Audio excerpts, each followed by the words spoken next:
Buenas noches con todos. Esta presentación es un poco la experiencia que tengo cerca de 7 años siendo editor adjunto de la revista peruana de Medicina Experimental y Salud Pública. Y bueno, trata acerca de lo más frecuente que hemos visto, los errores más frecuentes en lo que se refiere a la redacción de un artículo científico cuando lo recibimos en la revista. Entonces hay partes que siempre hemos visto, hemos identificado que vienen con ciertos errores y que no debería de cometerse, ¿no? Entonces, este es el temario. Hay errores frecuentes en el título, en el resumen, la introducción, metodología, resultados y discusión. Por ejemplo, errores en el título. Lo que siempre hemos visto es que a veces tenemos errores o títulos que son muy generalistas, títulos que son exagerados, o lo contrario, que son títulos muy cortos que en realidad no expresan bien cuál es el objetivo de la investigación. Títulos muy extensos o incluso títulos redundantes con palabras como por ejemplo el estudio de, cuando en realidad pues se entiende que ya es un estudio, ¿no? O títulos que tienen o vienen con falta de claridad cuando se utilizan siglas que no están definidas por ningún lado, ¿no? Por ejemplo, vemos acá algunos títulos. El primero que ven arriba es un título que solamente dice miopía, ¿no? Es un título recontra corto que está publicado en Lancet, ¿no? Esta revista pues se puede dar el lujo de publicar títulos así, pues es una de las revistas, al menos en medicina, que tiene más alto impacto a nivel mundial, ¿no? Y el título que vemos nosotros abajo es un título que tiene 33 palabras, ¿no? Está publicado y muchos de ustedes seguro que reconocen cuál es la revista. Pero nos trae un poco a el tema de que pueden haber, digamos, de las dos perspectivas, ¿no? De títulos muy cortos y títulos muy largos, ¿no? Generalmente cuando vienen títulos demasiado extensos, pues se le da una recomendación para que estos títulos pues puedan acortarse con al menos 15, un poco más de palabras, pero solamente eso, ¿no? Tenemos también algunos otros errores, como por ejemplo estos errores de redundancia, en el cual en el mismo título pues se colocan palabras que son innecesarias, ¿no? Por ejemplo, esto que dice estudio sobre, ¿no? Esas son dos palabras que en realidad están de más. O algunos errores en los cuales existe poca claridad para identificar de qué se trata la investigación, como por ejemplo existen algunas siglas que se utilizan en el mismo título, ¿no? Por ejemplo, acá dice está HDL. ITV, nosotros, bueno, un poco por conocimiento sabemos lo que dice HDL, ¿no? Pero, por ejemplo, otras siglas que no están previamente definidas, pues en realidad confundirían al lector en lo que se refiere a interpretar adecuadamente el título. En lo que se refiere a los errores en el resumen, uno de los errores fundamentales o mayores, por lo cual digamos, podría estar en riesgo la aceptación de la publicación en la revista, es que el resumen no se corresponde en sí con el artículo, ¿no? En el resumen se habla de, o se presentan otros resultados, y en el artículo pues trata de otros resultados. Entonces, esa es una falta grave si es que se comete cuando se presenta un artículo en una revista. Lo otro es que, por ejemplo, se presentan resúmenes que no están acorde con las instrucciones para autores, ¿no? O se utilizan palabras innecesarias, como hemos visto también, como pasa también en el título, o se presentan hallazgos secundarios. Incluso ahí por ahí hemos visto algunos resúmenes que te colocan, incluso te dicen que utilizó el programa Stata versión tal, o sea, cosas que en realidad no deberían de estar en el resumen, que son palabras innecesarias. Otro error es que en realidad este resumen pues no se entienda por sí solo, no sea autónomo, o sea, el lector no tenga la necesidad de revisar el artículo en general para poder entender rápidamente el resumen. Otros errores frecuentes son, por ejemplo, utilizar siglas, ¿no? Siglas no definidas en el resumen. En realidad, si se van a utilizar siglas, pues deben de definirse en el mismo resumen y solamente deberían de quedar en el resumen. Cuando empieza el artículo, cuando empieza el texto el extenso del artículo, deberían de definirse nuevamente las siglas si es que se van a utilizar. Esto de las instrucciones para autores en sí es algo bastante frecuente porque a veces, por ejemplo, para un artículo original se le pide un resumen estructurado, ¿no? Con ciertas subtítulos pequeños que deben de tener, pero en realidad lo envían de otra manera o se envía pues en todo de forma correlativa, que no respeta las instrucciones que te pide la revista.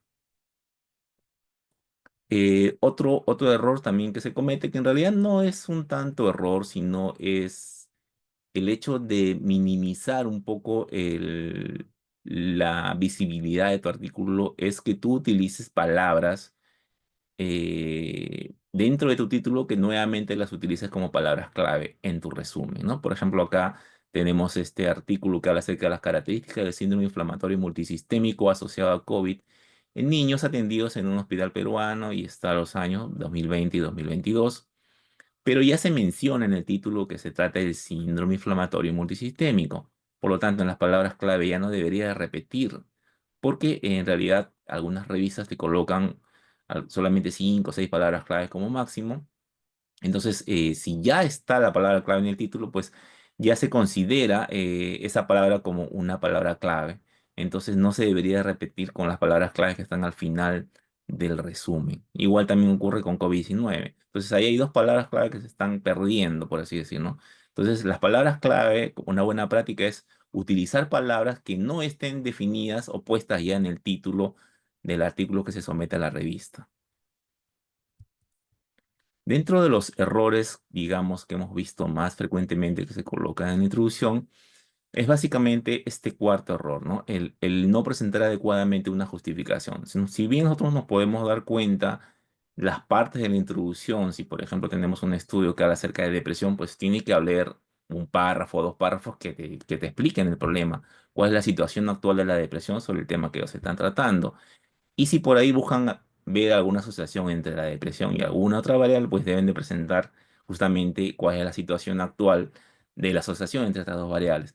Pero enseguida de esos párrafos que presentan los problemas, debería de haber un párrafo que te presenta adecuadamente cuál es la justificación del estudio, ¿no? Este párrafo es bien importante y debe estar correctamente elaborado con la finalidad de que el lector, el evaluador, el revisor, pues pueda ver el estudio y entender de que el trabajo está bien hecho, está correctamente justificado y por lo tanto debería de publicarse, ¿no? Si esa parte no está presentada adecuadamente, pues las chances de que pueda ser rechazado pues son altas, ¿no? Entonces, siempre, digamos, al menos en la introducción, la parte que es un poco más vulnerable y que no se descuida constantemente es la justificación del estudio, ¿no? Inmediatamente cuando nosotros revisamos un artículo, vemos el título, vemos el resumen y siempre revisamos esta parte de la justificación, ¿no? Porque ahí nos están vendiendo la idea de que el artículo es atractivo y por lo tanto debería de publicarse en la revista. Entonces, eh, eso es la parte de la introducción. Y otra última parte es esto del presentar los objetivos en detalle al final de la introducción. Generalmente las guías STRO, por ejemplo, te dicen de que tú coloques siempre el objetivo final, pues, con bastante detalle, ¿no? Orientado en tiempo, espacio y persona, que se entienda, que se pueda entender rápidamente y que se añada lo que es la hipótesis, ¿no? Si yo espero más o menos ver la depresión y el rendimiento académico, esperaría, pues, encontrar al menos una hipótesis en esta sección que te diga pues algo así como que a menor rendimiento académico, pues mayor depresión en los estudiantes o algo parecido, ¿no? Y objetivos secundarios que apoyen lo que es la realización del objetivo primario. Entonces, estas partes, si se descuidan, pues probablemente las chances de que no sea aceptado trabajo, pues se incrementen considerablemente, ¿no? Errores en lo que se refiere a la introducción. A veces la introducción viene de una forma tan extensa, con demasiados párrafos y con información que en realidad no es importante y es redundante para la investigación, para la propuesta de publicación que se quiera hacer. Otra falta que también que se comete es que no se citan adecuadamente las citas y no son las adecuadas o puede haber citas, digamos, de años o citas demasiado antiguas, o como les mencioné, pues no se llegan a definir las siglas, ¿no? Esto de la definición de las siglas sí ocurre bastante, al menos por experiencia les puedo decir de que es algo habitualmente a lo cual siempre estamos orientando a los investigadores a que coloquen adecuadamente las citas y que lo coloquen en la primera definición, ¿no? Por ahí, por ejemplo, definen la sigla, pero nuevamente siguen repitiendo la sigla, siguen repitiendo el texto completo, ¿no? Entonces es una práctica que no es correcta, ¿no? No se justifica la realización del estudio, lo que les acabo de mencionar. Esta parte es sumamente importante, la justificación. Una buena justificación, pues, incrementa considerablemente las chances de aceptación del artículo. Objetivos breves y mal presentados es nuevamente esta sección. A veces hemos visto de que el objetivo está mejor presentado en el resumen que en esta parte en la cual pues, los investigadores, al final de la introducción, deberían de colocar todo el detalle de lo que quieren encontrar en su investigación, ¿no? Que son los objetivos. Objetivos primarios, secundarios y por lo tanto también sus hipótesis, al menos del objetivo primario. En la parte de materiales y métodos siempre está estas secciones, bueno, este es más o menos para los estudios que nosotros tenemos, la gran mayoría orientados a la epidemiología, a la salud pública, y lo que nos dice también las guías de estudios observacionales como el STRO, que manejamos bastante. Este es más o menos una secuencia de partes que debería tener esta sección de materiales y métodos. Pero si se dan cuenta, todas esas M que ustedes ven ahí son observaciones o observaciones mayores, que si por ahí se descuida, pues pueden invalidar la publicación del trabajo. Como parte de materiales y métodos, es bien importante asegurar la replicabilidad del trabajo que se quiere publicar. Por lo tanto, si existe algún tipo de deficiencia en alguna de estas partes, posiblemente pues, no sea aceptado la propuesta. Por eso es que se ven ahí las M casi en todas estas secciones, ¿no? Tenemos el diseño y la población, la muestra y el muestreo, las variables, los procedimientos, donde se debería demostrar cuáles son las validaciones que se han realizado, al menos en los instrumentos que se van a utilizar o que se han utilizado.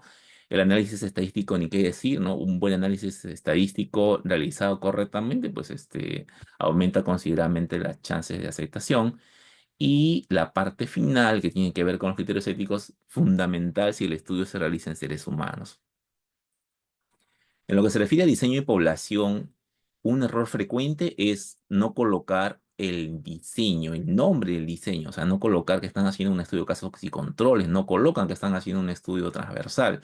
Lo que colocan son las características del estudio, ¿no? Dicen es un estudio observacional, que por la recopilación de datos es retrospectivo, pero que a la vez también es transversal y te colocan un montón de información que en realidad no están orientados o no es el diseño en sí, sino son las características propias del estudio que están realizando.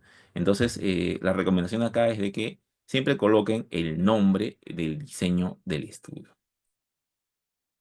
En lo que se refiere a la muestra y muestreo, hay que entender acá que la muestra es, digamos, la cantidad mínima de personas, de pacientes o de lo que estamos investigando que debemos de recopilar para realizar con éxito nuestra investigación. El muestreo es la forma como nosotros obtenemos esa muestra, que puede ser de forma aleatoria o no aleatoria.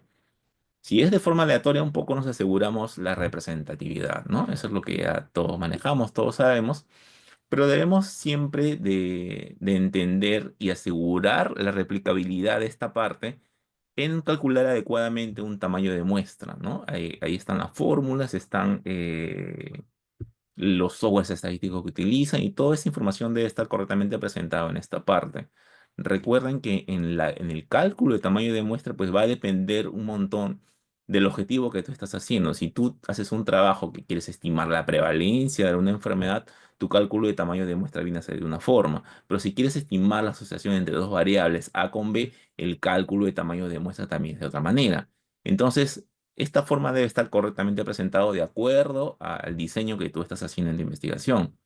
Y luego la otra parte es cómo realizas el muestreo, cómo realizas la selección de la muestra mínima para tu investigación, ¿no? Y eso es algo que también a veces no lo ponen.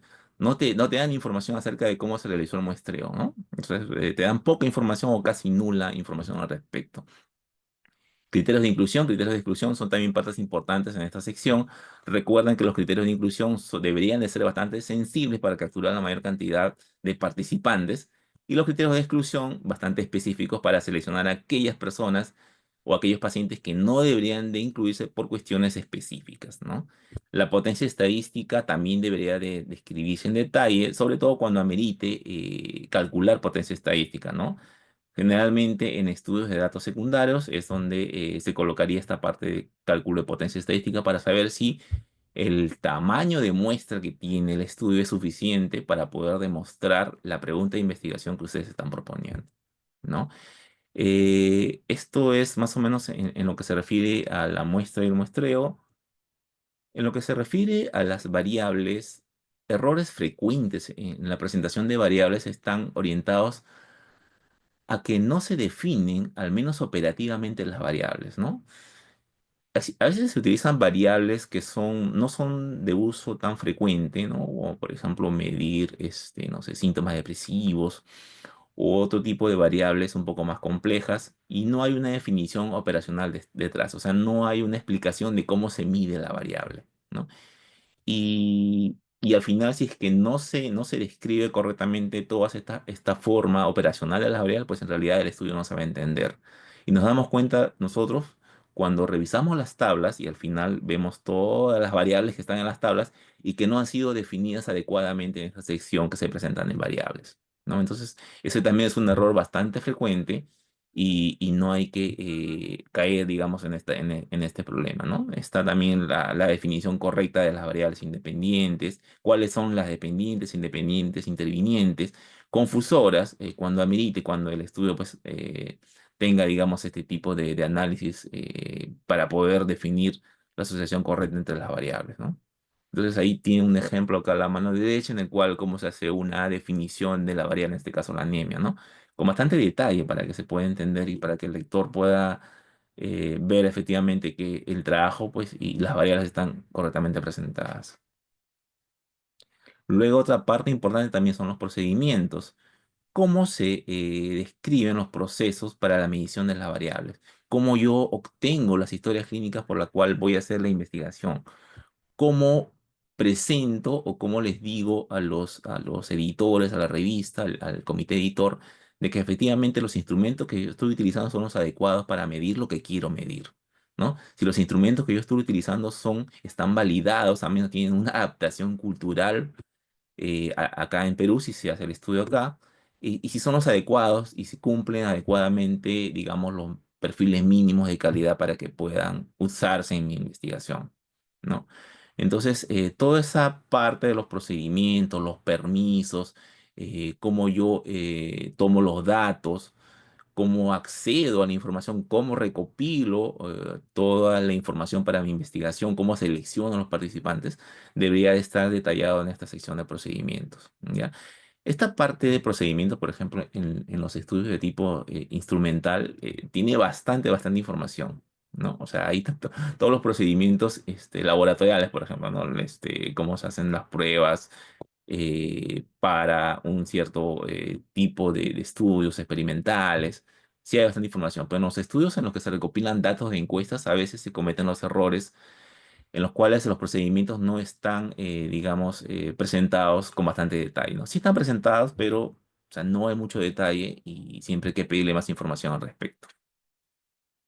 Luego tenemos la parte del análisis estadístico, que ya todos sabemos de que tienen que cumplir ciertos criterios, evaluar la normalidad, los análisis univariados y variados cruz ajustados, cumplir siempre con los supuestos de los estudios, indicar con qué variables se realizan las pruebas finales, siempre es una recomendación, al menos en esta sección, siempre colocar y cumplir con los supuestos estadísticos para las pruebas que estamos utilizando, ¿no?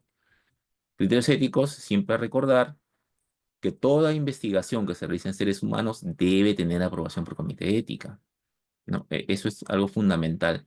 Existen excepciones cuando, por ejemplo, los datos son de acceso abierto o cuando se hacen estudios que tienen que ver con, no sé, vigilancias epidemiológicas o ese tipo de datos que ya han tenido previamente un permiso ético para que puedan ser usados, ¿no?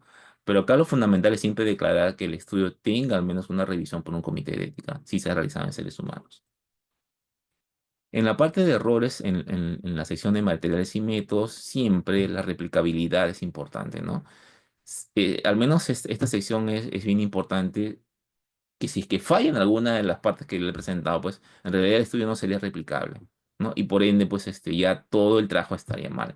Por eso es que esta sección, digamos, es la columna vertebral de tu investigación. Tiene que tener bastante detalle y esa es la recomendación que les doy en esta parte. Resultados. siempre tenemos o siempre recomendamos de que si utilizan datos y hay una secuencia un poco compleja para poder seleccionar a los participantes, se utiliza un flujograma, ¿no? Siempre colocar los datos descriptivos, ¿no? Demográficos, clínicos, sociales, los resultados principales, los resultados secundarios y acompañados de una tabla o figuras al final, ¿no? Acá está lo que les digo.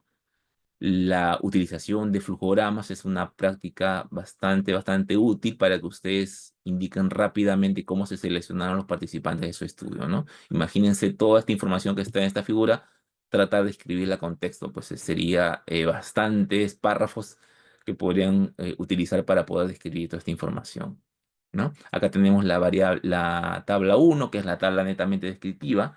Errores que se cometen acá, básicamente es que siempre cuando se inicia, cuando se empieza a redactar la parte de resultados, no colocan, por ejemplo, cuántos fueron, cuál fue el N final de su investigación, cuántos participantes fueron al final lo que ustedes están presentando en su trabajo, ¿no?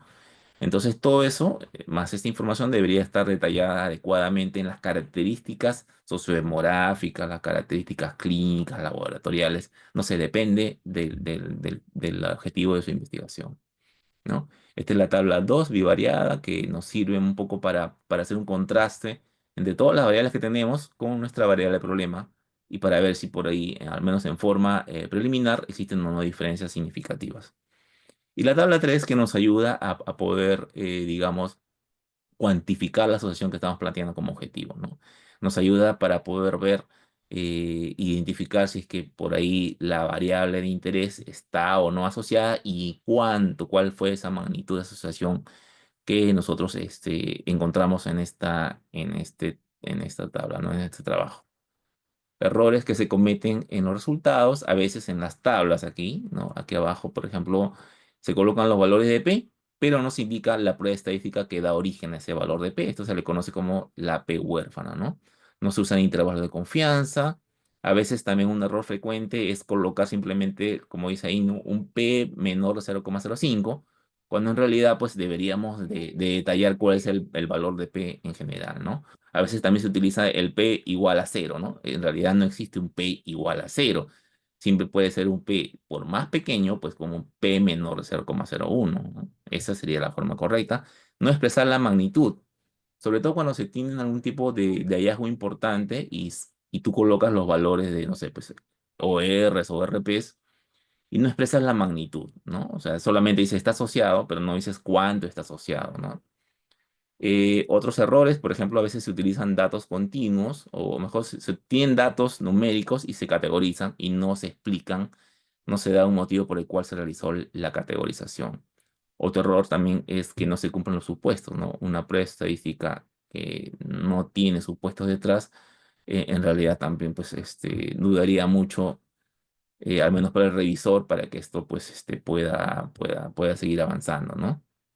No informar los ajustes, por qué variables se realiza el ajuste final e ignorar los valores extremos como los outliers, que finalmente si es que se llegan a ignorar, te podrían malograr, digamos, toda la distribución numérica que tiene tu variable, ¿no?